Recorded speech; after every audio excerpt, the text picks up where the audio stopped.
The book of Numbers, chapter 20. Death of Miriam.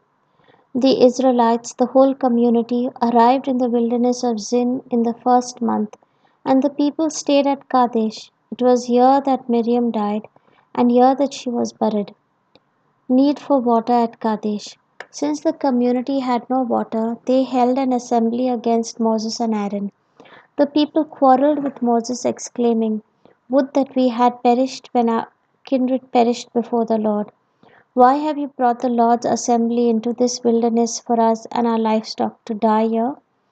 Why have you brought us up out of Egypt only to bring us to this wretched place? It is not a place for grain, nor figs, nor vines, nor pomegranates, and there is no water to drink."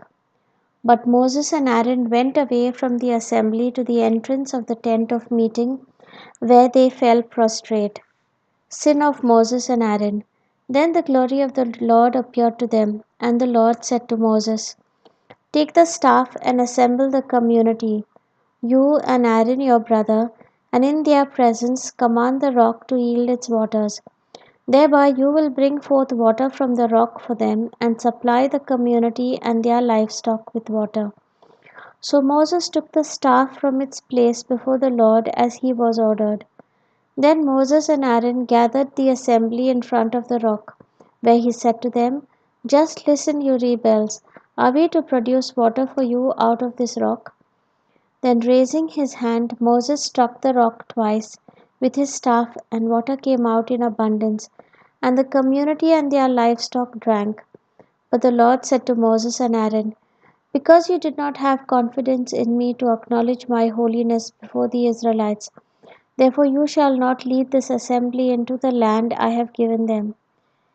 These are the waters of Meribah, where the Israelites quarreled with the Lord, and through which he displayed his holiness." Edom's refusal. From Kadesh Moses sent messengers to the king of Edom.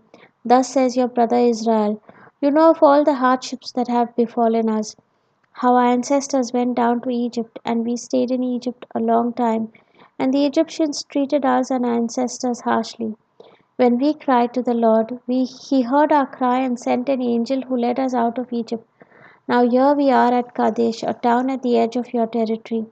Please let us pass through your land. We will not cross any fields or vineyards, nor drink any well water, but we will go straight along the king's highway, without turning to the right or to the left, until we have passed through your territory." But Edom answered him, "You shall not pass through here. If you do, I will advance against you with a sword." The Israelites said to him, "We will go up along the highway. If we or our livestock drink any of your water, we will pay for it. It is nothing. Just let us pass through on foot." But Edom replied, "You shall not pass through," and advanced against them with a large and heavily armed force. Therefore, since Edom refused to let Israel pass through their territory, Israel turned away from them. Death of Aaron. Setting out from Kadesh, the Israelites, the whole community, came to Mount Hor. There at Mount Hor, on the border of the land of Edom, the Lord said to Moses and Aaron, "Let Aaron be gathered to his people, for he shall not enter the land I have given to the Israelites, because you both rebelled against my directions at the waters of Meribah. Take Aaron and Eleazar his son, and bring them up on Mount Hor. Then strip Aaron of his garments and put them on Eleazar his son, but there Aaron shall be gathered up in death." Moses did as the Lord commanded. When they had climbed Mount Hor in view of the whole community, Moses stripped Aaron of his garments and put them on Eleazar his son. Then Aaron died there on top of the mountain. When Moses and Eleazar came down from the mountain, all the community understood that Aaron had breathed his last, and for 30 days the whole house of Israel mourned Aaron. The word of the Lord. Thanks be to God.